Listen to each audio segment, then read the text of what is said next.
Balance of payment.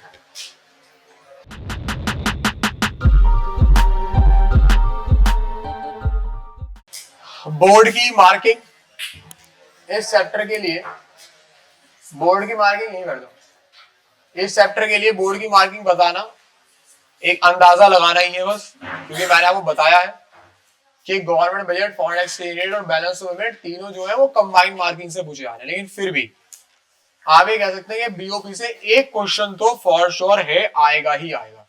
सबसे पहली चीज, बैलेंस ऑफ पेमेंट क्या है, बीओपी क्या है।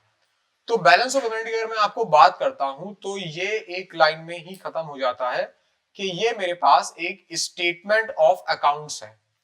अब स्टेटमेंट ऑफ अकाउंट्स का मतलब क्या है, किस चीज का स्टेटमेंट ऑफ अकाउंट है? ये स्टेटमेंट ऑफ अकाउंट्स है जो मेरे पास रिकॉर्ड कर रहा है, क्या कर रहा है, रिकॉर्ड्स कर रहा है सारी की सारी transaction, recording all economic transactions. ठीक है, लेकिन भैया इकोनॉमिक ट्रांजेक्शन किसकी रिकॉर्ड कर रहा है?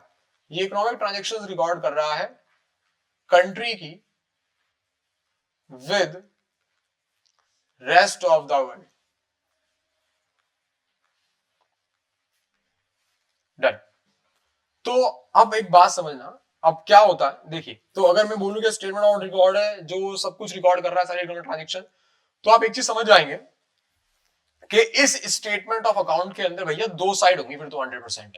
ये तो हम लोग तो अकाउंट्स में बिल्कुल चीते हैं, हमसे आप ये मत उलझिए, हमें पता है अगर आप भैया सारी इकोनॉमिक ट्रांजेक्शन रिकॉर्ड कर रहे हो तो दो साइड होती है और वही पढ़ पढ़ के अभी हमारे एक साइड होगी मेरे पास किसकी, रिसिप्ट की, और एक साइड किसकी होगी बताइए मेरे पास, पेमेंट्स की।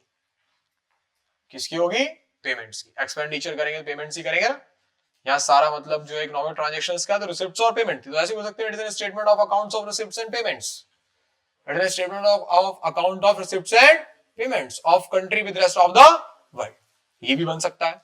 तो what is actually balance of payment is, balance of payment मेरे पास एक खाता है जिस खाते के अंदर मैं अपने देश से विदेश में होने वाली सारी ट्रांजैक्शंस को रिकॉर्ड करता हूं।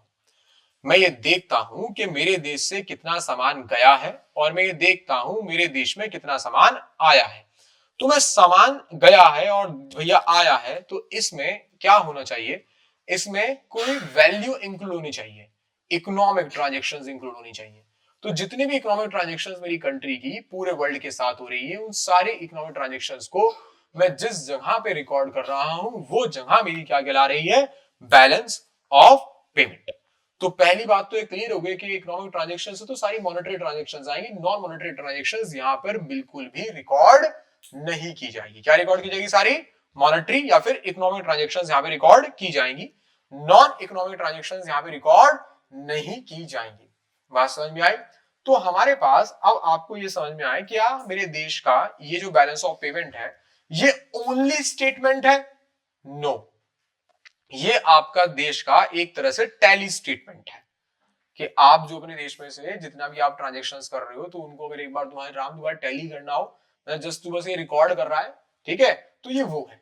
क्लियर? अच्छा, क्या ये आपके देश की फाइनेंशियल पोजीशन बताएगा? नो, ये आपके देश की फाइनेंशियल पोजीशन नहीं बताएगा। ये एक तरीके से जैसे हमारा अकाउंटेंसी के अंदर ट्रायल बैलेंस होता है, ये भी हमारा क्या है, इकोनॉमिक्स के अंदर एक ट्रायल बैलेंस है जो सिर्फ सारी एंट्रीज को रिकॉर्ड करने का काम करता है कि भैया इनफ्लो वाली एक तरफ डाल दो, आउटफ्लो वाली एक तरफ डाल दो, देख लो हमारा बैलेंस से भैया इनका मैच हुआ या नहीं हुआ। ठीक है, तो उसको हम क्या बोलते हैं, बैलेंस ऑफ पेमेंट। ठीक है भाई, अब बैलेंस ऑफ पेमेंट के अंदर जब आपने बात करी कि भैया इसके अंदर सिर्फ हमें रिकॉर्ड करनी है इकोनॉमिक ट्रांजैक्शंस, तो आप हमें यह समझाइए कि इसके अंदर इकोनॉमिक ट्रांजैक्शंस हमारे पास कौन कौन सी होंगी। बैलेंस ऑफ पेमेंट के अंदर इकोनॉमिक ट्रांजैक्शंस कौन कौन सी होती हैं, economic transactions in balance of payment. तो जो इकोनॉमिक ट्रांजैक्शंस हमारे पास बैलेंस ऑफ पेमेंट में होती है वो नंबर 1 पे हमारे पास होती है जिसको हम लोग बोलते हैं विजिबल आइटम्स, नंबर 2 पे हमारे पास होती है जिसको हम लोग बोलते हैं इनविजिबल आइटम्स, और नंबर 3 पे हमारे पास होती है जिसको हम लोग बोलते हैं कैपिटल ट्रांसफर्स, कैपिटल ट्रांसफर्स। तो तीन चीजें हमारे पास इसमें इंक्लूड होती है। नंबर 1 क्या इंक्लूड होती है? Visible item. नंबर 2 पे, नंबर 3 पे कैपिटल ट्रांसफर। अब जब मैं विजिबल आइटम्स की बात करता हूं तो विजिबल आइटम्स के अंदर आपके पास सारे फिजिकल इंपोर्ट्स एंड एक्सपोर्ट्स आते हैं। ये इंक्लूड करती है आप पे फिजिकल एक्सपोर्ट्स और फिजिकल इंपोर्ट्स।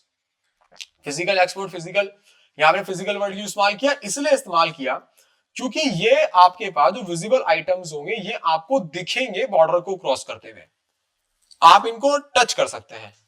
समझ में आया? बात समझ में आई? मतलब एक डेफिनेशन बुक में ये भी लिखी हुई होती है कि these items can be seen by custom officers. जो कस्टम ऑफिसर्स होते हैं वो उसको देखते हैं कि ट्रांजैक्शन हमारे सामने हो रही है, तो इसलिए फिजिकल एक्सपोर्ट, फिजिकल इंपोर्ट्स को हम क्या बोलते हैं? विजिबल, जो दिख सके। फिर आता है हमारे पास इनविजिबल आइटम्स। ये सारे के ये जो जितने भी इनविजिबल आइटम्स है ये क्या बेटा होते हैं? All types of services. All types of services वो हमारे पास होती है इनविजिबल आइटम। ठीक है, जैसे कि कोई शिपिंग कंपनी है वो आपको सर्विस प्रोवाइड कर रही है तो वो इनविजिबल आइटम का पार्ट होगा। क्लियर? फिर आते हैं थर्ड नंबर में हमारे का कैपिटल ट्रांसफर्स। कैपिटल ट्रांसफर्स आपके पास कौन से हैं ये आप ध्यान समझना। इसके अंदर आपका जो इंक्लूड हो रहा है वो क्या इंक्लूड हो रहा है? ये इंक्लूड हो रहा है कैपिटल रिसिप्ट्स, और दूसरा क्या बताइए? And capital payments. Capital receipts and capital payments. इसके अंदर कैपिटल ट्रांसफर के अंदर आपका ट्रांसफर ऑफ एसेट्स इन्वॉल्व होगा। ट्रांसफर ऑफ एसेट्स भी इसके अंदर ही आएगा।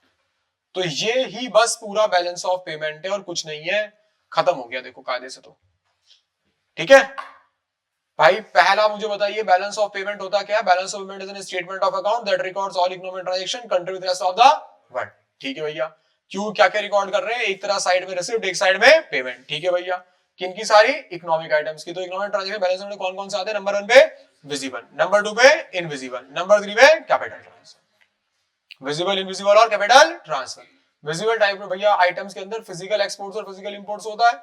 इनविजिबल में ऑल टाइप्स ऑफ क्या होती है? सर्विसेज। और कैपिटल में क्या होता है? Capital receipts and capital payment. In simple हम ट्रांसफर ऑफ एसेट्स करते हैं, या इन सिंपल भैया इससे ज्यादा सिंपल जो भी ट्रांजैक्शंस आपकी एसेट्स और लायबिलिटीज को अफेक्ट डालती है उसको हम किसमें डाल देंगे? कैपिटल ट्रांसफर्स में। समझ में आया? अब आपने कहा कि बैलेंस ऑफ पेमेंट के अंदर ही मैं एक अकाउंट और प्रिपेयर करूंगा। ठीक है, जो बैलेंस ऑफ पेमेंट का एक एडिशनल अकाउंट होगा या बैलेंस ऑफ पेमेंट का इन अकाउंट होगा, जिस अकाउंट को मैं बोलने वाला हूं बैलेंस ऑफ ट्रेड। क्या बोलने वाला हूं? Balance of trade. अब आपने कहा थोड़ा सा सिंप्लीफाई करते हैं चीजों को, बैलेंस ऑफ ट्रेड बनाते हैं जिसको हम बीओटी बोलते हैं। बीओटी, ठीक है, बैलेंस ऑफ ट्रेड। तो बैलेंस ऑफ ट्रेड बेसिकली क्यों बनाया जाता है? ये इसलिए मेंटेन होता है ताकि मैं डिफरेंस को कैलकुलेट कर सकूं। बैलेंस ऑफ ट्रेड से आपका डिफरेंस कैलकुलेट होता है, और ये डिफरेंस आपका किस चीज में कैलकुलेट होता है? ये डिफरेंस कैलकुलेट होता है between exports and imports. Between exports and imports. लेकिन इंपॉर्टेंट बात ये लिखनी है, ऑफ विजिबल आइटम्स ओनली। सिर्फ विजिबल आइटम्स का एक्सपोर्ट एंड इंपोर्ट्स यहां पे इंक्लूड किया जाएगा।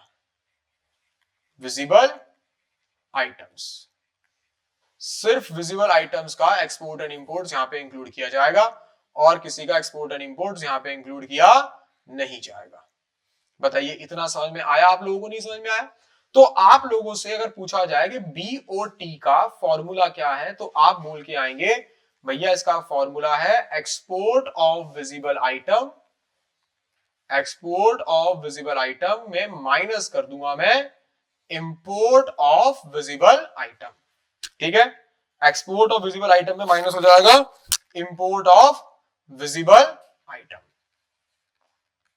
तो हमारे पास बैलेंस ऑफ ट्रेड पता लग जाएगा। ठीक है, तो बैलेंस ऑफ ट्रेड का एक ट्रेड है कि ये आपके पास पॉजिटिव भी हो सकता है और आपके पास नेगेटिव भी हो सकता है। अगर एक्सपोर्ट ज्यादा हुए, इंपोर्ट कम हुए, तो बैलेंस ऑफ ट्रेड किस में बैलेंस शो करेगा? पॉजिटिव में। और अगर आपके पास इंपोर्ट ज्यादा हुए, एक्सपोर्ट कम हुए, तो ये किस में बैलेंस शो करेगा? आपका नेगेटिव। तो ये आपका पॉजिटिव भी हो सकता है और आपका नेगेटिव भी हो सकता है। बताइए इतना आपको समझ में आया बैलेंस ऑफ ट्रेड की कहानी? ठीक है, तो अब आपके पास इस चैप्टर का सबसे पहला इंपॉर्टेंट क्वेश्चन बन गया, most repeated question in your board exam. Differentiate between BOP and BOT. अभी प्री बोर्ड हुए कौन सा क्वेश्चन आया था इस चैप्टर से? यही आया था, बीओपी बीओटी।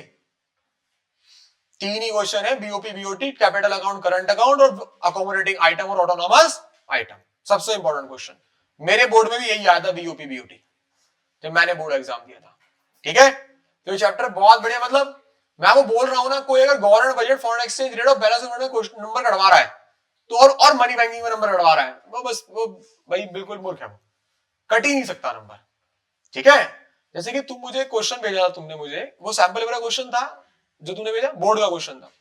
तो एक क्वेश्चन था कि उसमें स्टेटमेंट दी हुई थी, इकोनॉमिक टाइम्स लिखा हुआ था नीचे। ऐसे क्वेश्चन मुझे अनन्या भी दिखा रही थी कल, कि उसमें लिखा हुआ था कि FII आपके कंट्री में आ रहे हैं, फॉरेन इंस्टीट्यूशनल इन्वेस्टमेंट्स, तो क्या अफेक्ट होगा, क्या हुआ होगा। तो ये देखो कितना अच्छा क्वेश्चन है। FII मतलब अगर फॉरेन वाले मेरे देश में इन्वेस्टमेंट्स कर रहे हैं तो फॉरेन एक्सचेंज रेट में क्या रहा होगा। यहाँ पे डिमांड वाला और सप्लाई वाला कल ही समझाया था ना, समझाया था। तो यहाँ पे बताइए एक्सचेंज रेट इंक्रीज हुआ होगा, डिक्रीज हुआ होगा? इंक्रीज हुआ होगा। क्या हुआ होगा? तभी तो तुम्हारे देश में वो पैसा लगा रहे हैं। क्लियर है? तो देखो ऐसे क्वेश्चंस आने के पक्का चांसेस है, आते ही है। मैंने वो कल क्या लिखवाया था, मैंने डिमांड सप्लाई और बताया था ना, सबसे इंपॉर्टेंट है वो कर जाओ तो समझ लो 60% 70% FER हो गया हमारा। ठीक है, ऐसे ही चैप्टर का एक क्वेश्चन है 50% यही अकेला इंपॉर्टेंट है, कि अगर यही कर जाओ तो मतलब ये आने के चांसेस बहुत है। ठीक है भाई। हाँ, और अच्छा इसके प्रॉपर डिफरेंशिएट चाहिए होगा ना, तो कोई भी बुक हो, कोई भी साइड बुक हो, ठीक है, आपका बीओपी बीओटी डिफरेंस होगा उसमें। क्लियर? तीन डिफरेंस आपके लास्ट में देख लेना, बुक के जरूर दिए गए होंगे। ठीक है बच्चे, आगे बढ़ू। अब देखो अब क्या हुआ, हमारे पास है, देखिए बैलेंस ऑफ पेमेंट जो है ना, वो दो अकाउंट्स में अपने आप को क्लासिफाई करता है। बैलेंस ऑफ पेमेंट अपने आप को दो अकाउंट्स में बांट देता है। एक अकाउंट बैलेंस ऑफ पेमेंट का आता है जिसको हम लोग बोलते हैं करंट अकाउंट, करंट अकाउंट। और एक अकाउंट बैलेंस ऑफ पेमेंट का आता है, इसको हम लोग बोलते हैं कैपिटल अकाउंट। करंट अकाउंट और कैपिटल अकाउंट। अब यहां समझने वाली बात यह है कि बैलेंस ऑफ पेमेंट के अंदर बनने वाले दो खाते हैं। मतलब आपने भैया बैलेंस ऑफ पेमेंट मेरा एक खाता है, स्टेटमेंट ऑफ अकाउंट है, उसके अंदर दो खाते बनाऊंगा मैं, एक रिसिप्ट एंड पेमेंट अलग कर दूंगा और एक रिसिप्ट एंड पेमेंट अलग कर दूंगा। किसकी? मैंने कहा देखो जो जितनी करंट ट्रांजेक्शन्स है, कितनी कौन सी ट्रांजेक्शन्स है? करंट। तो जो भी आप लोगों की करंट ट्रांजेक्शन्स है उन सबकी receipts and payment, current transactions की रिसिप्ट्स एंड पेमेंट को आप लोग करंट अकाउंट में रिकॉर्ड कर दो। और जितनी भी आप लोगों के पास कैपिटल ट्रांसफर्स हैं उन सारी कैपिटल ट्रांसफर्स की रिसिप्ट्स एंड पेमेंट को कैपिटल अकाउंट में रिकॉर्ड कर दो। बात समझ में आया? मैंने इसमें आपको ऑब्जर्वेशंस भी लिखवाई होगी, शायद लिखवाई थी ऑब्जर्वेशन पिछली बार नोट्स में, कि वो होता तो प्लस होता, मैंने तो पढ़ जाना बस एक बार। ठीक है, अब आपने कहा करंट ट्रांजेक्शन में, करंट अकाउंट में भैया क्या आएगा? मैंने कहा देखो करंट अकाउंट में सबसे नंबर 1 पे तुम लोग रिकॉर्ड करोगे एक्सपोर्ट को और इंपोर्ट को of visible items, export and import of visible items record करोगे। नंबर 2 पे तुम रिकॉर्ड करोगे export and import of services. Number 3 पे तुम लोग रिकॉर्ड करोगे यूनिलेटरल ट्रांसफर, यूनिलेटरल ट्रांसफर। अब कोई मुझसे पूछे यूनिलेटरल ट्रांसफर क्या होता है? ये वन साइडेड होती है, जैसे कि गिफ्ट्स, ग्रांट्स, डोनेशन। तो आप सिर्फ करंट अकाउंट के अंदर तीन चीजें रिकॉर्ड करोगे गर्वित, एक export and import of visible item, visible कौन से होते हैं? जो बॉर्डर को क्रॉस करते हुए हमको दिख जाए। और दूसरा क्या रिकॉर्ड करोगे? Export and import of services. और तीसरा यूनिलेटरल ट्रांसफर, जो वन साइड होते हैं। इतना समझ में आया? कोई दिक्कत यहां तक? नहीं कोई दिक्कत? अब आती है हमारे पास, देखिए ध्यान से समझते रहना, इनमें एक सिंपल सा है बात। हम देखिए, अब देखिए आपको बताया कि दो साइड बनाएंगे, एक साइड हमारे पास रिसिप्ट की होगी और एक साइड किसकी होगी? हमारे पास पेमेंट की।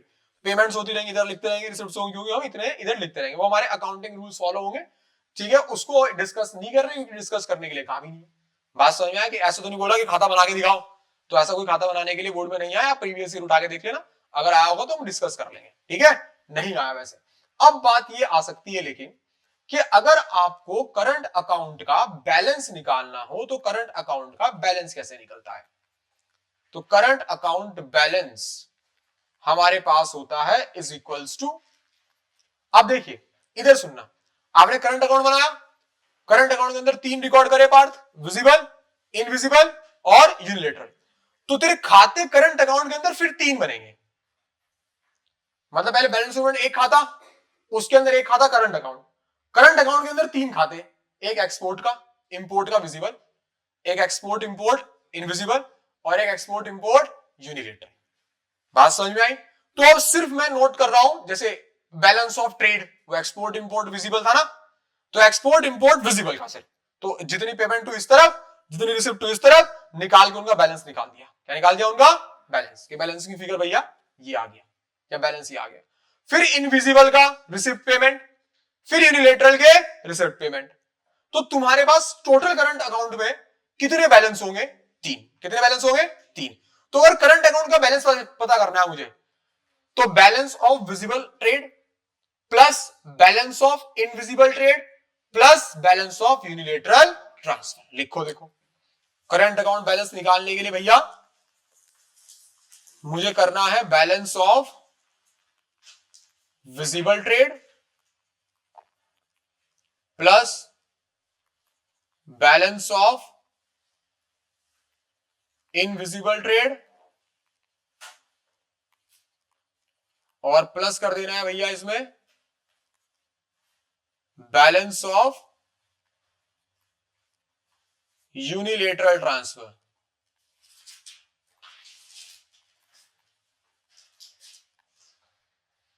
ठीक है जी, क्लियर हुआ इतना? यहां तक कोई दिक्कत हो तो पूछ लीजिए मुझसे, नहीं होगी वैसे दिक्कत। डन, आगे बढ़ जाओ। अब मेरे पास आता है बेटा जी कैपिटल अकाउंट के कैपिटल ट्रांसफर्स।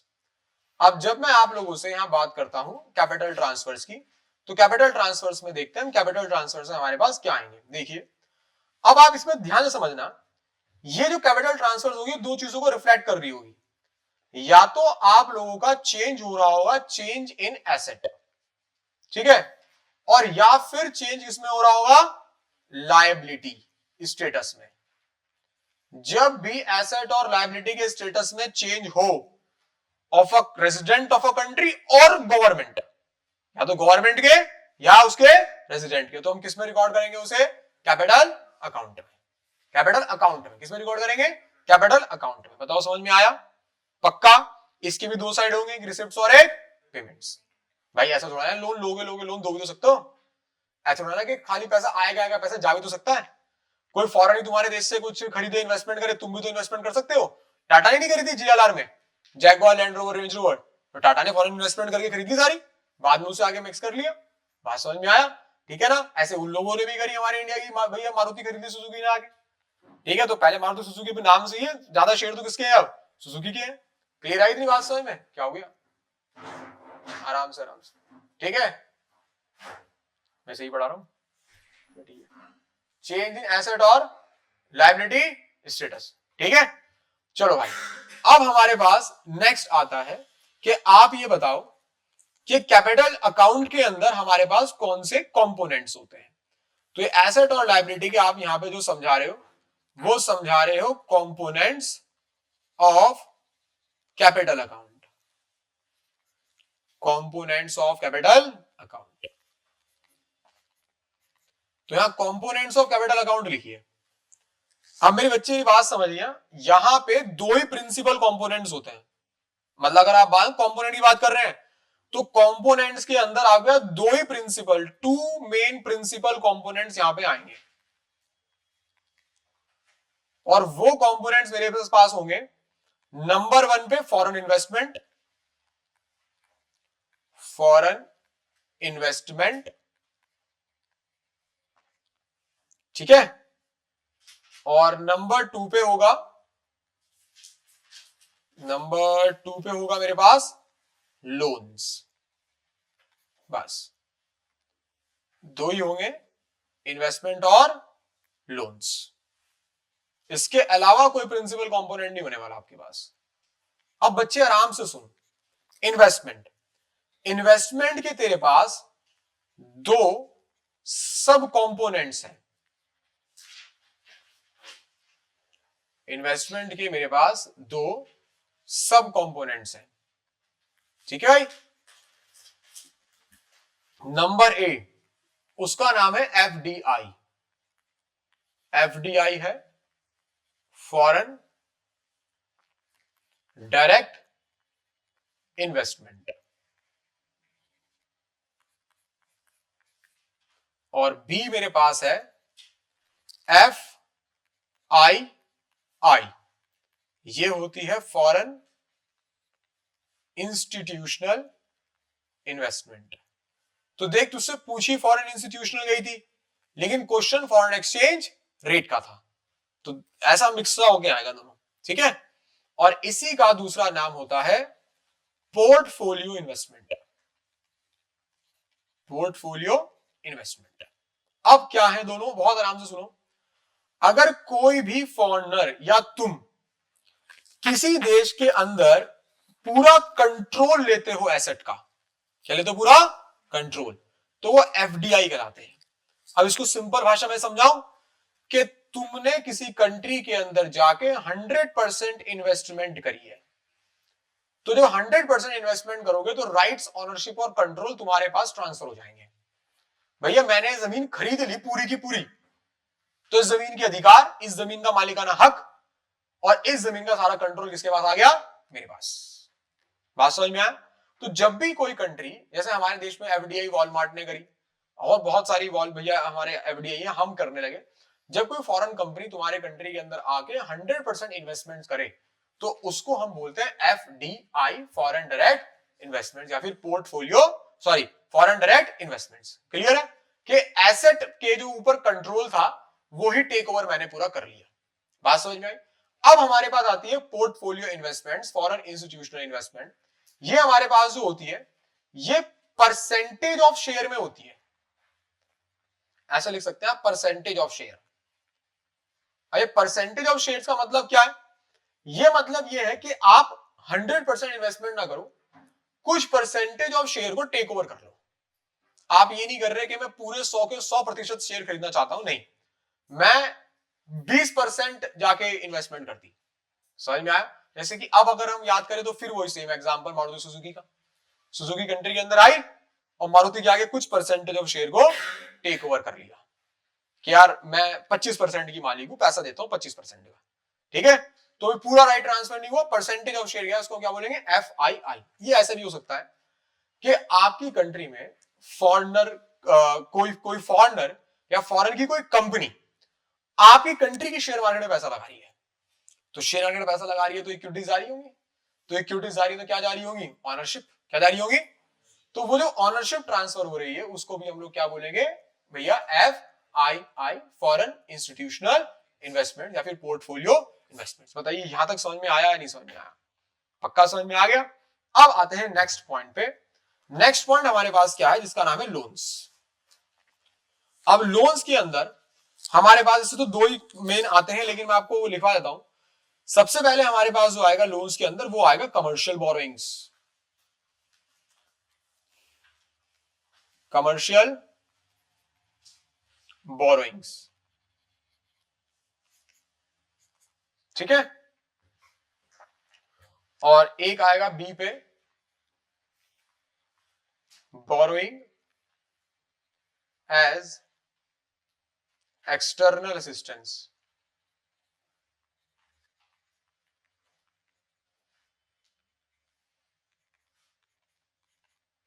एक आएगा नंबर सी पे, बैंकिंग कैपिटल ट्रांजेक्शंस। ये तो ऐसे ही कर लेना, ये बहुत इजी है, ऐसे ही बता देता हूं आपको। कमर्शियल बोरोइंग, जो बोरोइंग आपने ली हो प्राइवेट सेक्टर ने, किसने ली हो, प्राइवेट सेक्टर। तो ये बोरोइंग इसने ली है कहीं इन्वेस्ट करने के लिए या बिजनेस को बनाने के लिए, तो इसमें ना इंटरनेशनल बोरोइंग्स में इसमें कोई कंसेशन नहीं मिलता। क्या नहीं मिलता, कोई कंसेशन, कोई छूट नहीं मिलेगी यहाँ पे। लेकिन अगर आप बोरोइंग कर रहे हैं विदेश से एक्सटर्नल असिस्टेंस से, तो उसे क्या मिल जाएगी, कोई छूट मिल जाएगी, वो कंसेशन आपको मिल जाएगा। और तीसरा बहुत आसान है, बैंकिंग कैपिटल ट्रांजेक्शन। जितने भी आपकी कंट्री के अंदर एक्सटर्नल फाइनेंशियल एसेट्स और लायबिलिटीज कमर्शियल बैंक और कोऑपरेटिव बैंक्स में ट्रांसफर होती है, उनको हम बोलते हैं बैंकिंग कैपिटल ट्रांजेक्शंस। क्लियर? ये बहुत इजी है, सिर्फ इतना याद करने ला, लोन्स का मतलब बोरोइंग होता है, अगर बोरो करूंगा तो मेरी साइड रिफ्लेक्ट हो जाएगी। कैपिटल साइड समझ में आई। अब इसके अंदर एक इंपॉर्टेंट बात समझना, वो जरूरी चीज है कि एक इसमें कैपिटल साइड का एक नोट लिख लीजिए या कुछ भी आप करके स्टार बना लीजिए। वो ये है कि all capital transactions, all capital transactions causing flow of foreign exchange into the country, जिनसे हमारे पास आए foreign exchange, are recorded as positive items, as recorded positive items in capital account। और दूसरा नोट अपने आप बना के लिखिए फटाफट, मैं चुप हो जाता हूं 1 मिनट के लिए। क्या नोट होगा, अपने आप बनाइए। All capital transaction causing flow of foreign exchange out of the country are recorded as negative items. तो अगर लोन लेने के बाद भी देश में पैसा आएगा तो क्या होगा, वो इनफ्लो। समझ में आया? मतलब अगर लोन लिया और क्या है हमारे पास पैसा, तो लिख लेना उसको। डन। दूसरी वाले स्टेटमेंट बनाओ पहले इसकी अपने आप।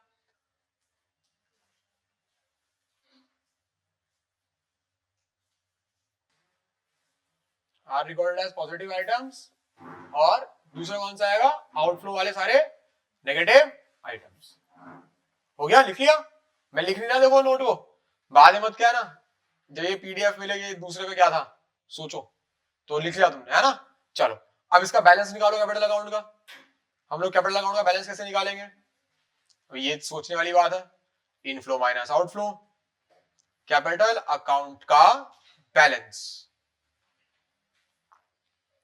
तो ये जब हमें कैपिटल अकाउंट का बैलेंस निकालना होगा तो हम क्या करेंगे, हम करेंगे, बहुत ध्यान से लिखना, वैसे समझदार तो अपने आप लिख चुका होगा अब तक, इनफ्लो में से आउटफ्लो माइनस, तो पूरा क्या लिखा जाएगा, इनफ्लो ऑफ, मैं पहला पूरा लिखूंगा दूसरा सिर्फ आउटफ्लो लिख दूंगा, ठीक है, इसलिए अपने आप देख लेना, inflow of foreign exchange on account of the sale of domestic assets और borrowing from rest of the world, और इसमें से माइनस करूंगा, इसमें से माइनस करूंगा, क्या माइनस करूंगा बोलो, माइनस करो आउटफ्लो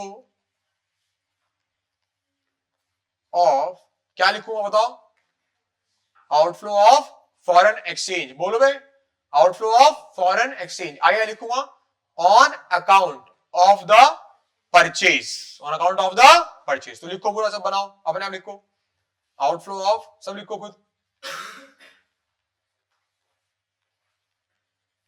ये रहा, ठीक है, हो गया। ये सबसे मैक्सिमम हार्ड क्वेश्चन है चैप्टर का, मतलब कि आपको यहां उलझा दिया कि बोला कैपिटल अकाउंट बैलेंस कैलकुलेट करो, या बोला कैपिटल अकाउंट बैलेंस दे दिया, इनफ्लो दे दिया, और बोला कैलकुलेट करो outflow foreign exchange account of the purchase of foreign assets, बच्चा पेन छोड़ देगा, बोलेगा ये तो आउट ऑफ सिलेबस आ गया, और उसे सिर्फ फॉर्मूला लग रहा है, और फॉर्मूला बहुत आसान है, capital account balance is equals to inflow minus outflow, आपको कॉन्सेप्ट पता होना चाहिए बस। तो वहां दोनों बैलेंस रखना, इधर ले जाना, प्लस कर देना, निकल जाएगा outflow inflow.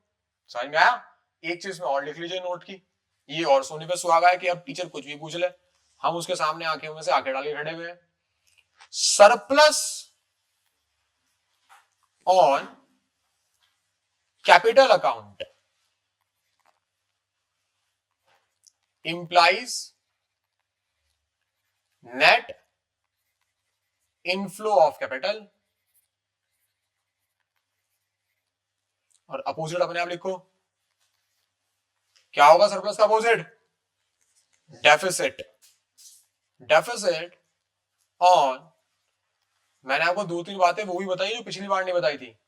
Capital account implies net outflow of capital. देखो हुआ, समझ में आया?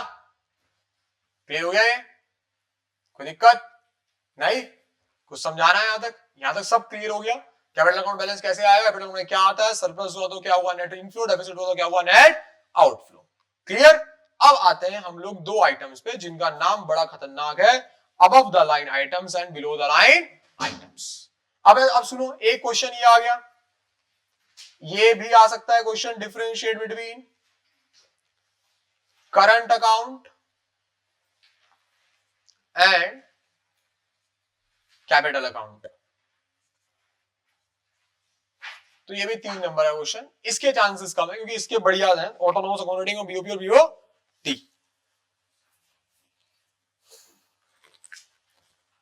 चलिए अब नेक्स्ट टॉपिक है मेरे पास पढ़ने के लिए, ये भी इंपॉर्टेंट है एग्जाम पॉइंट ऑफ व्यू से। एक आइटम हमारे पास होते हैं जिसको हम लोग बोलते हैं ऑटोनॉमस आइटम। Autonomous items. और एक आइटम मेरे पास होते हैं जिनको हम लोग बोलते हैं अकोमोडेटिंग आइटम्स। Accommodating items. तो ये जो ऑटोनॉमस आइटम्स होते हैं इनको हम लोग क्या बोलते हैं, कुछ याद आ रहा है किसी को? इनको हम लोग अबव द लाइन बोलते हैं, बिलो द लाइन बोलते हैं? बिल्कुल साहब, इनको हम बोलते हैं अबव द लाइन। टीचर को अगर तुमसे थोड़ी सी फिरकी लेनी होगी कि चलो इससे थोड़ा छेड़ ले लेता हूं पेपर में, तो ऑटोनोमस अकोमोडेटिंग में नाम से नहीं देगा, वो बोलेगा differentiate between above the line items and below the line items. ये एक टीचर का वो है कि चलो यार थोड़ा सा मजाक ही कर लेते हैं। और ये कौन सी होती है? Below the line items. Below the line items. अब बहुत आराम से सुनिए, मैं आपको 3 चीजें लिखवाता हूं। पहली, वो इससे सब कुछ क्लियर हो जाएगा। पॉइंट नंबर 1, जो हमारे पास ऑटोनोमस आइटम्स होते हैं इनका मोटिव होता है बस एक चीज, जिसका नाम है प्रॉफिट मैक्सिमाइजेशन। ठीक है, प्रॉफिट मैक्सिमाइजेशन। नंबर 2 पे, ये बेटा नॉट कंडीशन, ऐसी कोई इनके साथ कंडीशन अटैच नहीं है, not condition by the BOP status of the country. चाहे वो पॉजिटिव हो चाहे वो नेगेटिव हो, इनको कोई फर्क नहीं पड़ रहा। और पॉइंट नंबर 3, देखो मैंने पूरा 3 नंबर हमारा करवा भी दिया यहां पे, यही लिख के आना पूरे नंबर है। Not meant to establish BOP identity. Not meant to establish BOP identity. Done? अब सुनो ध्यान से मैं क्या कह रहा हूं तुमको। मैं तुमको ये बोल रहा हूं कि हमारे पास ही ऑटोनोमस आइटम्स वाले वो हैं जो हम लोग हैं, मतलब आम इंपोर्टर एक्सपोर्टर। अब भाई तुझे अगर ऑर्डर मिलता है विदेश से और तुझे पता है कि इस ऑर्डर में मैं प्रॉफिट अर्न कर रहा हूं, तो तू ये देखेगा कि मेरी कंट्री का बीओपी स्टेटस क्या अलाउ कर रहा है, तू सीधा क्या करेगा, एक्सपोर्ट। या तुझे अगर किसी फॉरेन गुड्स को मंगाकर इंडिया में बेचने के बदले प्रॉफिट मिल रहा है, तो तू ये देखेगा यार मेरी कंट्री के अंदर यार बहुत ज्यादा इंपोर्ट हो रहा है, यार इतना नहीं होना चाहिए था, मैं नहीं मंगवाऊंगा। नहीं ना, तो बोलेगा यार मुझे मार्जिन ज्यादा मिल रहा है यार, छोड़ो मुझे तो मंगवाऊंगा और क्या करूंगा, प्रॉफिट पे उसे बेच दूंगा। तो ऑटोनोमस आइटम्स सारे उन ट्रांजेक्शन्स के आइटम्स हैं जो कोई प्राइवेट इंडिविजुअल द्वारा होते हैं, और इन आइटम्स का मेन मोटिव होता है ट्रांजेक्शन करने का, सिर्फ और सिर्फ प्रॉफिट को अर्न करना। क्या अर्न करना? प्रॉफिट को। इनको बैलेंस ऑफ पेमेंट से कोई मतलब नहीं है, उसके स्टेटस से कोई मतलब नहीं है।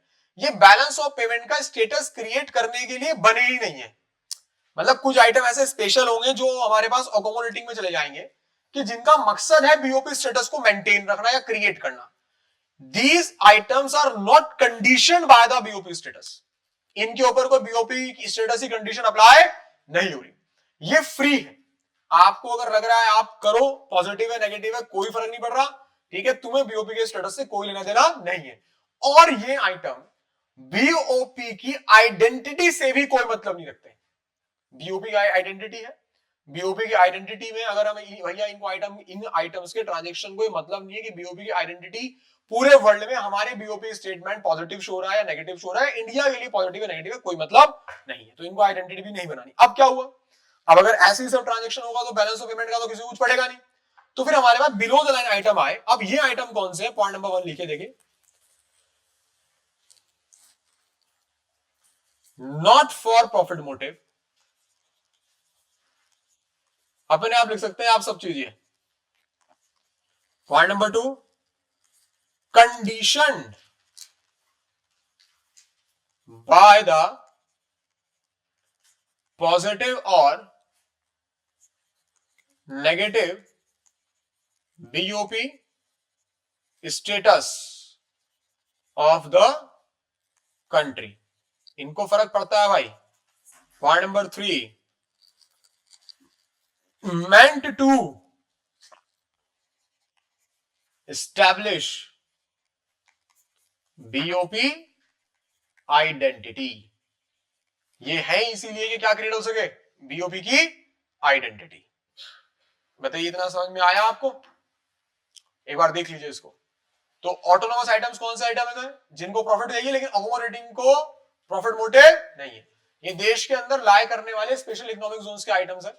जब कंट्री इनको अलाउ करती है कि आपके एक्सपोर्ट ड्यूटीज को हम कम कर देंगे बट आप ज्यादा एक्सपोर्ट कीजिए, या इंपोर्ट ड्यूटीज को कम कर देंगे आप ज्यादा इंपोर्ट कीजिए, जब सिर्फ इसलिए ताकि मेरे कंट्री का बीओपी का स्टेटस जो है वो मेंटेन हो सके, क्योंकि इन आइटम्स पे कंडीशन लगी हुई है कि तुम्हें हमेशा तब ट्रांसफर होना है जब तुम्हें बीओपी के स्टेटस को मेंटेन करना हो। तो इनका मकसद होता है बीओपी की आइडेंटिटी को एस्टैब्लिश करना। बात समझ में आया, अगर लॉस हो गई हो तो उसे रीगेन करना, अगर भैया कोई दिक्कत चल रही है तो उसी हिसाब से इंपोर्ट एक्सपोर्ट को बढ़ा के बीओपी को बैलेंस करेंगे। क्या करेंगे, बीओपी को बैलेंस। तो शब्द हमारे पास नया आया कि भैया अच्छा आप बैलेंस कह रहे हैं, तो दो चीजें हो गई, एक बैलेंस बीओपी और एक अनबैलेंस बीओपी। बैलेंस बीओपी, दूसरा अनबैलेंस बीओपी। अच्छा वो इंपॉर्टेंट क्वेश्चन तो समझिए ऊपर वाला, ऑटोनोमस और अकोमोडेटिंग में डिफरेंस, 3 नंबर का बहुत बढ़िया एकदम सुनहरा क्वेश्चन। ठीक है भाई, बीओपी बैलेंस कब होगा, जब बैलेंस जीरो हो। बैलेंस क्या हो, जीरो, जितनी रिसिप्ट उतनी पेमेंट। ठीक है, अनबैलेंस को ही हम लोग क्या बोलेंगे, डिस इक्विलिब्रियम। क्या बोलेंगे, जल्दी बोलो, dish equilibrium.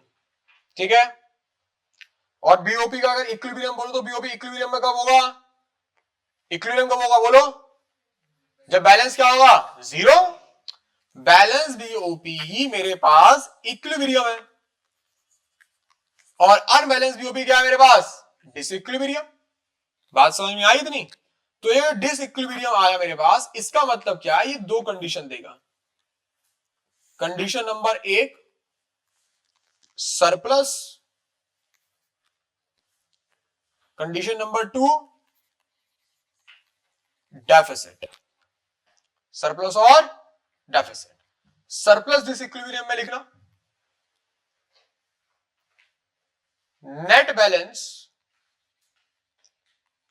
Balance of all receipts, net balance of all receipts and all payments is positive। और डेफिसिट बीओपी में लिख लो अपने आप ही, क्या होगा बोलो, when the net balance of all receipts and payment is negative। लिखो, यही सेम बात हम लोग कर देंगे कि नेट बैलेंस सबकी of all receipts and payment is negative. Done, clear. अब एक लास्ट क्वेश्चन जो तुम्हारे सामने आ सकता है वो ये है, बस नहीं आएगा बट फिर भी बोर्ड्स के लिए पढ़ रहे तो क्यों छोड़े। What causes disequilibrium, what causes disequilibrium, कैसे निकलता है डिसइक्विलिब्रियम साहब। तो नंबर 1 पे आता है, उसको हम लोग बोलते हैं इकोनॉमिक फैक्टर। नंबर 2 पे आता है, उसको हम बोलते हैं पॉलिटिकल फैक्टर। और नंबर 3 पे आता है, उसको हम लोग बोलते हैं सोशल फैक्टर। सारे बुक में एक्सप्लेन है बट मैं फिर भी एक एक बार आपको समझाता हूं। इकोनॉमिक फैक्टर, इकोनॉमिक फैक्टर में आप लोगों का जो अफेक्ट करता है वो अफेक्ट करता है बिजनेस साइकिल के। सपोज वो रिसेशन पीरियड है, डिप्रेशन पीरियड है, रिकवरी पीरियड है, बूम पीरियड है, तो बिजनेस साइकिल के अकॉर्डिंग आपकी कंट्री का इनफ्लो आउटफ्लो चेंज हो जाएगा, तो उससे आपको क्या होगा, डिसइक्विलिब्रियम। दूसरा आपके पास क्या होगा कि जब कोई, ध्यान रखना, जब कोई डेवलपमेंट मतलब डेवलपिंग कंट्री होती है ना, वो डेवलपिंग कंट्री डेवलपमेंट एक्सपेंडिचर बहुत करती है। तो जब कोई डेवलपिंग कंट्री डेवलपमेंट एक्सपेंडिचर ज्यादा करती है तो फॉरेन कंट्री का पैसा हमारे पास क्या आता है, ज्यादा। क्या आता है, ज्यादा, जिससे हमारी कंट्री का, अब हमारे पास तो, हमारा तो भाई जा नहीं रहा फॉरेन कंट्री में, उनका आ रहा है। जैसे हमारा देश है डेवलपिंग है, तो अभी हम लोग बहुत डेवलपमेंट एक्सपेंडिचर कर रहे हैं, हर लोग या कुछ ना कुछ नया हमारे देश में बन रहा है, और इसमें ज्यादा योगदान क्या है, फॉरेन के इन्वेस्टमेंट्स का। अब हमारे देश से, यहाँ हमारे देश से कोई स्टार्टअप जाके अमेरिका में तो कर नहीं रहा, लेकिन वहां के स्टार्टअप हमारे कंट्री में आ रहे हैं। तो पॉइंट क्या है कि हमारे देश में पैसा फॉरेन का आ रहा है, हमारा पैसा नहीं जा रहा क्योंकि हम डेवलपिंग है। तो इसीलिए आपके कंट्री का बीओपी क्या हो जाएगा, वो डिस्टर्ब हो जाएगा, डिसइक्विलिब्रियम में पहुंच जाएगा। क्लियर है। नेक्स्ट हमारे पास तीसरा इसमें आता है, जब आपका रेट ऑफ इन्फ्लेशन चेंज हो जाए। क्या चेंज हो जाए, रेट ऑफ इन्फ्लेशन, तो आपके पास हो जाएगा इन्फ्लेशन हो जाएगा देश में, तो ये हो जाएगा इकोनॉमिक फैक्टर। पॉलिटिकल फैक्टर बहुत क्लियर है, पॉलिटिकल कोई भी इनस्टेबिलिटी आ जाना, देश का प्रधानमंत्री चेंज हो जाए, आपका डिसइक्विलिब्रियम बीओपी में आ जाएगा। ठीक है, सीधा इंपोर्ट एक्सपोर्ट पे आपको इफेक्ट पड़ेगा। क्लियर। सोशल फैक्टर बहुत आसान है, change in taste and preference हो जाए। क्या हो जाए, change in taste and preference. आप लोग भी कहते हैं बॉयकॉट कोई भी गुड्स, कैनेडियन गुड्स, ठीक है, बॉयकॉट अमेरिकन गुड्स, तो भी आपका देखो एकदम बीओपी का स्टेटस जो है क्या हो जाएगा, वो चेंज हो जाएगा। क्लियर, पक्का, कोई दिक्कत यहाँ तक नहीं। With this, end of balance of payment.